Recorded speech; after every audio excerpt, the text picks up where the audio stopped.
more about the Bayern Munich Real Madrid game yesterday and whether or not the managers or players were more to blame, or the referee, whether or not it should be the referee or Bayern Munich itself, who's more to blame for this game. And before we go into that, I think it's fair to discuss the circumstances, the context of this, if you weren't watching, which you probably were.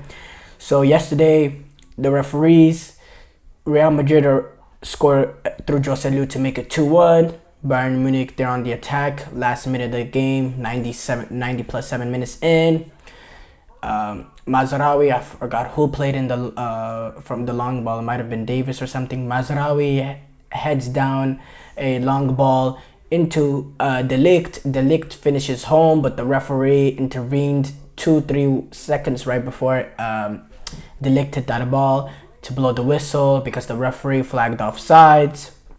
Now, we know in this modern era of football that we are in, if there's any sort of doubt that you may have whether or not this play should be offsides or not, do not raise your flag. And on top of that, the referee doubles down on that mistake with the assistant referee waving his flag, but also the main referee he has it's his right to wave down that flag. He also makes the mistakes to blow his whistle. Players rendered dead right before dissect scores a goal. We look back on it on video. We don't have exactly the lines because it never had the opportunity to go to VAR because the referee blew his whistle. But when you're looking at it from the human eye with the angles and photos that we see that Mazraoui, for me, he didn't look offsides. As an assistant referee, there's two mistakes in that situation. As an assistant referee, you cannot, if there's any sort of a doubt and you're looking at it and you're saying that, how can you be 100% certain he's offside in that situation? It's just a panic decision. Like, what is it? Because it's at Bernabeu? As a referee, you cannot raise your flag in that instance. You cannot. It's very, very clear. If there's any room for doubt, which is inarguable that there was room for doubt because it was very tight. If there's any room for doubt, you keep the flag down, you let the play finish, you raise your flag, and then you let VAR protect you if that's important. When you raise your flag there, you raise your flag there, then it's up to the referee. So, because this is the double mistake compounded by the two referees for this to happen. So that referee makes a mistake, right? The assistant referee raising his flag. Now you're the middle referee in this situation. You see that it's tight. You see that it's tight. You see the knockdown happen. You also cannot blow your whistle there. You have to wave down that flag, let the play finish then.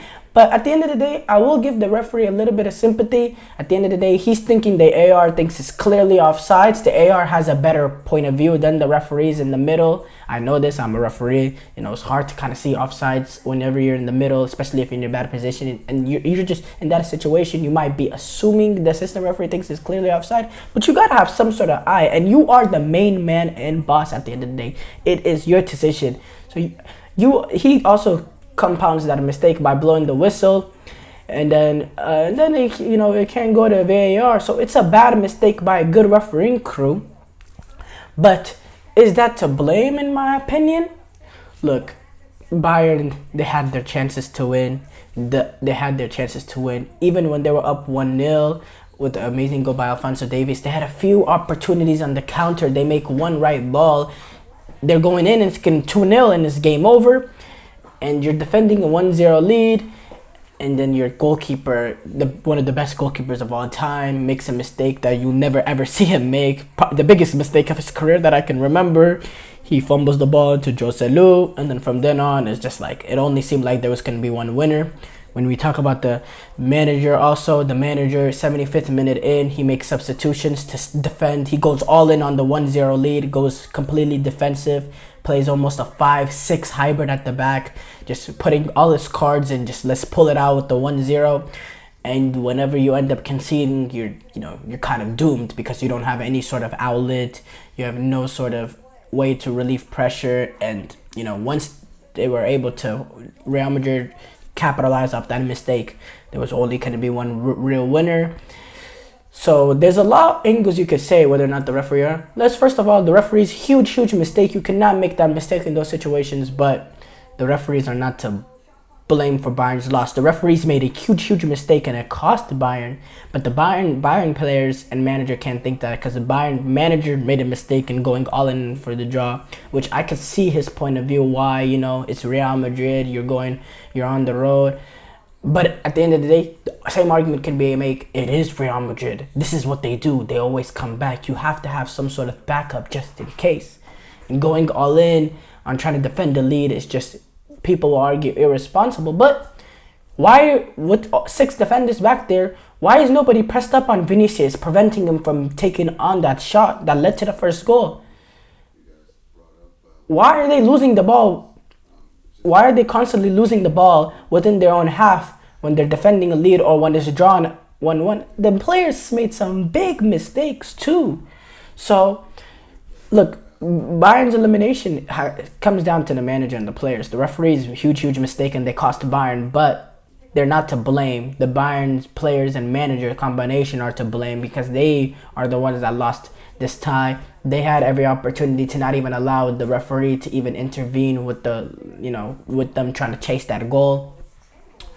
And it's really a shame. But if you look at it within the 90 minutes, let's be real, Real Madrid were the better team. Real Madrid played the better football. Real Madrid had the better chances.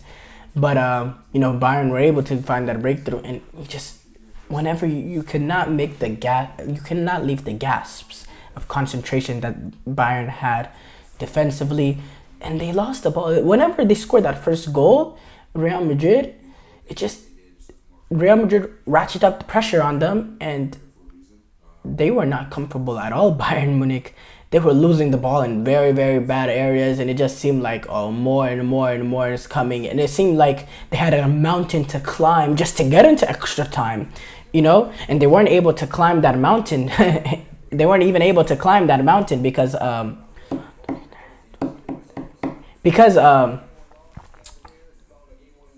how dominant Real Madrid were and throughout that stretch.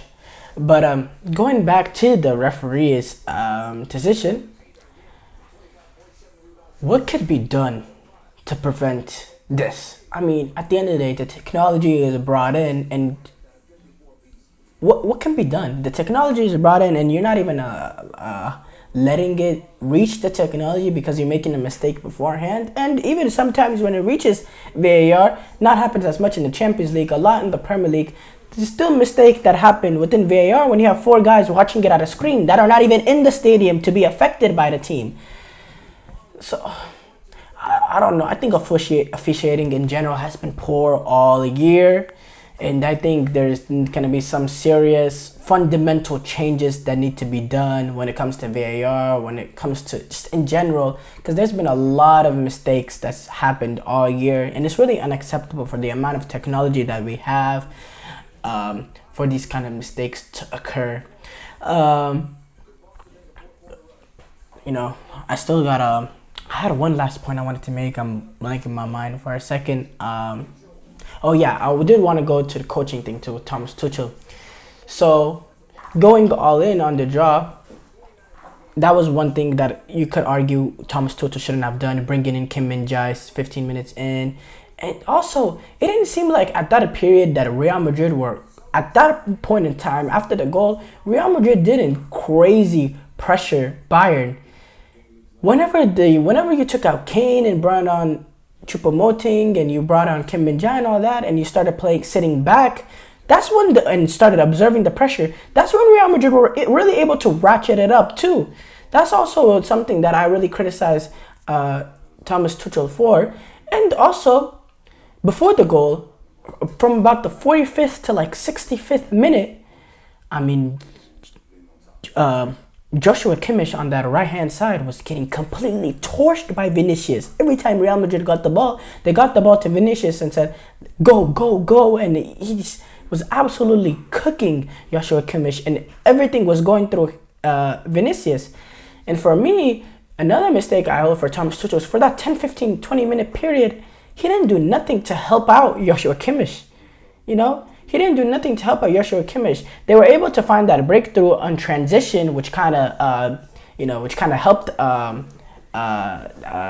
them defensively, because with the goal and being able to score the goal and trying to kind of shifting the temperature around the stadium just naturally brought Vinicius less into the game.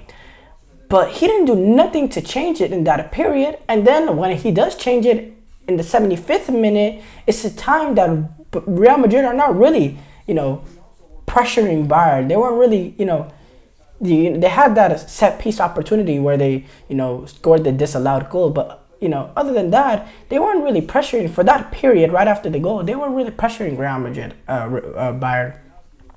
So yeah, for me, definitely more blame goes to the manager and the players, but the referees still made a big mistake that cost Bayern a chance to, be in extra time.